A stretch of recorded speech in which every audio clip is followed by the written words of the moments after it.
கிறிஸ்துவுக்குள் பிரியமானவர்களே, இன்றைய இறைவார்த்தை, நண்பர்களை அல்ல ஏழைகளையும் ஊனமுற்றோரையும் பார்வையற்றோரையும் அலையும். புனித லூக்கா எழுதிய நற்செய்தி 14ஆம் அதிகாரம் 12 முதல் 14 முடிய உள்ள வசனங்கள்.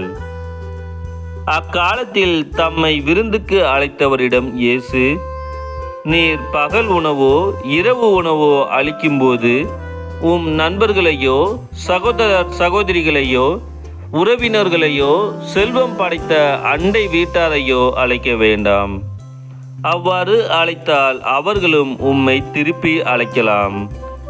அப்பொழுது அதுவே உமக்கு கைமாறு ஆகிவிடும்.